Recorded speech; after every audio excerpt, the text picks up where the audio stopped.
Thank you, DCJ. Good morning, Advocate Mohammed. Good morning, Commissioner. You know, when I looked at your questionnaire, one of the things that I observed, 6.1.1, you say that you appeared mainly on behalf of the RAF.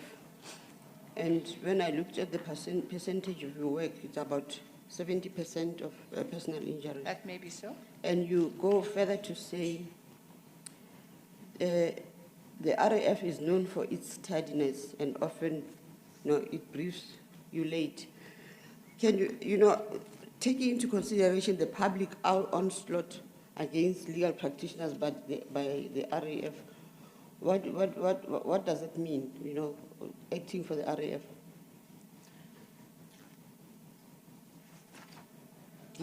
I mean, the fight between the legal practitioners and the RAF, in your mind, in your opinion, didn't it take a lot of work from practitioners like yourself? Sadly so, it has, Can you just elaborate? It has. There are a number of my colleagues I don't see any longer. A number of their livelihoods that have been under a lot of stress and strain. I, for one, have sought to find some of my colleagues and provide some level of emotional support if possible. It's been a very integral part of the lives of many, I must, with caution, but quite honestly say, a lot of black practitioners at the bar and also the sidebar. It's been a source of a lot of work for them. I'm not sure if there's anything further that, Commissioner, you would like me to comment on? No, thank you. I just wanted to at least to be, for the Commission to be aware of some of the difficulties, especially female practitioners are engaging in practice. Commissioner, just to go on, I mean, the difficulties are just enormous. In fact, I think I might have been a little more diplomatic in the way I conveyed this, but yeah, the ramifications are absolutely serious. More importantly, the work provides opportunities to really practice the law. And it is that is where we need to strengthen our skills, is in the regular practice of it. And that's where the confidence levels rise. So I do think that it has been, it's impacted rather greatly on a large number of practitioners, yes. Thank you, DCJ. Commissioner King. Thank you, DCJ. Good morning, Ms. Mohammed. Good morning, Commissioner. As you're aware, there are 4 vacancies and a number of advocates competing for them. And one of the opportunities I'd like to provide you is an opportunity to explain the contribution you've made in your 15 or 16 years at the bar, because that would indicate a level of engagement with the legal community and service which may or may not distinguish you from the other candidates. Now, in your case, I noticed that you've had 2 pupils, but over a career of some 15 or 16 years, that doesn't seem like many to me. I don't see you having played any leadership roles in the bar or having been involved in its structures. And you have attended 2 courses at Wallenberg, but on both occasions as really a recipient of an investment into you as a result of the programs that take place there. So this question is your opportunity to explain what you've given back and your contribution within the bar. Yes, Commissioner, I want to also place myself in context. My personality doesn't necessarily require me to be part of any necessarily an organization, but that does not mean that I haven't contributed. Now, I have been a member of the RAF committee of the bar, and if I am not on any of the committees, I must, in all honesty, say it's not from not trying. And on a one-to-one basis, you can be assured that I am a very development person. I'm very committed to it. I have always been, well before I've even joined the bar. And In terms of the number of pupils I've had over the 15-year period, the reality is that briefing patterns have been so skewed that it doesn't serve me as counsel taking on a pupil and not being able to see the pupil through on various matters or various skills that ought to be shared. And I found that even in the very recent pupil that I've had, I think I've had a pupil last year, it was saddening for me that I couldn't, provide as much of practical skills that I would like to have had. Because at the end of the day, when I often sit on the bench now on a part-time basis or acting, and it's often a question of what is it that I put in order to inherit what I have before me. So I'm very committed to the development, if not in terms of having joined an organization or sat on a particular committee. It does not mean that I haven't been committed to development. I'm very committed. In fact, if you look at my career, I'm very committed to self-development. And as I say, it's often a matter of what have you sown is what you will reap. I'd be very excited to see very high levels of debate out there in front of me if ever I'm appointed as a judge. I'd be very excited to see high levels of debate even in written work as opposed to anything that involves physical appearance. And we need to do that. This is a legal system that is well worth looking after. And as I said, it's not from not having tried. I have contributed to the RAF committee. I've sat on the RAF committee for, I think somewhere in my application, I have indicated that. And I don't think that there is any member of the bar who will honestly tell you that I've turned them down for anything, at any point. In fact, I remember, to my credit, very soon after I had served pupillage, I would call the admin office at the bar and find out if there was any way that I could contribute to somebody's lunch. It was as bad as that 15 years back or 16 years back.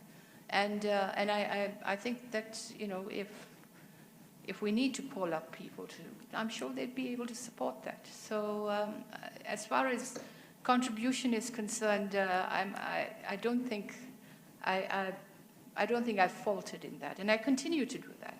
There's no reason not to. There's every reason to, actually. Sorry, Deputy Chief Justice, I just want to follow up this because I'm really getting confused, and I'm not saying this disparagingly about your answer. The answer is, what have you contributed to the bar? That's a very simple answer. You can say, I did this, I did this, I did that. It's not, are you committed? It's not, are you willing? It's not, have you offered to buy someone lunch? It's what have you contributed to the bar? So just give us those things you've contributed.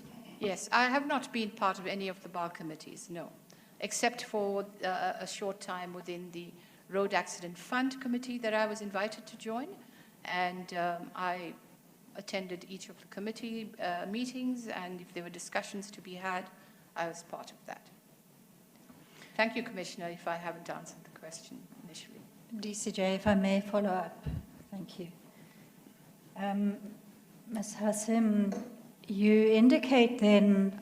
sorry, it's Ms. Mohammed. Sorry, Ms. Mohammed. That's all right. Forgive me. It seems that you've had a dearth of opportunity then, which is obviously most regrettable, such that you can't even give pupils an appropriate training, but that you would like to be involved in high-level legal discourse on the bench. What also appears from your application is the matter that you consider to be of particular significance, which the form invites you to share with the Commission. And that, you say in 6.3, was an interlocutory application involving the sale of a motor vehicle. Now, it concerns me then to leave this discussion without asking you whether you really do have an appropriate level of experience to take on the position of High Court judge if that is your experience at the bar, that it was lacking and that the most significant matter that you've actually handled involves the sale of a motor car in an interlocutory application. Well, I don't think that, Commissioner, that it was really as simple as all that. It was basically an address to what would be at that time a very respected judge and continues to be, on the aspect of the safeguards within the National Credit Act that this particular defendant or respondent sought to evade and overlook. And if you look at through my application, I'm very, very committed to consumer rights. And these safeguards that are built into the National Credit Act were simply ignored. And that was the real crux of the debate. Interlocutory or main is you know, obviously there's a distinction, but it certainly is a valuable legal argument that one can put in, even at an interlocutory level. And I think that was really what I was trying to convey to the judge at the time. Yes, I suppose you know, one can look at the application and consider it to be quite limited in terms of exposure as a practitioner. But the 41 weeks that I have sat in as acting judge has just been a phenomenal experience. More so, it's been a very revealing experience as a black woman and a practitioner, in the sense that if you've mastered what would be the principles, and we continue to do that, but in doing so, then you develop other skills, like listening skills, like analytical skills. And I believe I have those. And besides my time at the bar, you must not forget that I also was very involved in forensic work in the various jobs that I've held. I also come in with management experience and ability, which is critical in the job of a judge. So, Commissioner, it's as far as I can take it. But I do also want to tell you in my defense, I'm here to sell myself, of course, but in my defense, where I was unable to assist a pupil, I have the kind of group that was open and willing to offer a seat in their chamber for my pupil. And it has happened. And often my pupil would return and we would have a discussion. The other things that that probably don't appear in my application is that through the 41 weeks, and some of them have been on a virtual platform, I've invited pupils in my group to sit in with me, and we would have that discussion on the matter and how one would go about it procedurally and based on the substantive law. And so I think I have the confidence that I might be able to pull this off, if one can use the term. Yes, thank you. Thank you. Yeah. Commissioner Lutyens? Thank you, CJ. This is just a quick one. I just want to focus on sentencing. Sentencing. Yes. How the court must approach sentencing in circumstances where it is dealing with the minimum sentences, how you should approach the sentencing. Well, if we've identified that the crime committed falls within the Minimum Sentences Act, the court is obliged to apply the Minimum Sentences Act. Unless there are some exceptional circumstances that this particular accused presents, and of course the court would look at that. But in terms of applying the Act, that is, essentially it has a purpose. Commissioner Lucas? Thank you, DCJ. No, I'm sorry, someone just sent me now a disturbing WhatsApp about someone that can't bury the parent because she was blacklisted during COVID. So I was now a bit distracted. I'm sorry, and I'm now asking possibly the former question to the correct candidate. Good morning, Advocate. Good morning, Commissioner. No, I think the other question is fine, because I noticed in your And you mentioned also something about the trust deficit that is actually existing currently in the country, but also the issue of discrimination against other people, like people that are disabled and so on. And I see you are involved in a what is it, Living Links or That's something? correct, yes. I would have loved to ask you the other question, but we are allowed one question, and this seems to be more closer to myself. It's about how successful is this program that you are involved in? It And is what a- is your experience with regards to particularly discrimination in the workplace with regards to issues of Yes, disability? Commissioner, Thank it's a program that is working wonders. I hope to, continue with my contributions to the development of the young people. The young people at this organization are all across the board, of all races, genders, and economic backgrounds.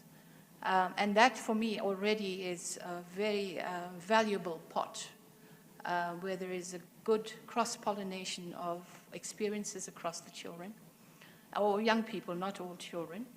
And yes, there are many programs that the organization is involved in with corporate companies to help develop the skills of young people so that they become independent people. Perhaps, and with a full appreciation for some of their disabilities and how they can actually get around those disabilities. So I'm very excited about this organization. I'm very pleased to have been invited to be part of this board. It is well managed. We need to integrate perhaps a little more, and I think that there's room for that. Members of our board are also well integrated across genders and the races. So there's a grasp on what is on the ground that comes from the board members themselves. So it's a very promising organization.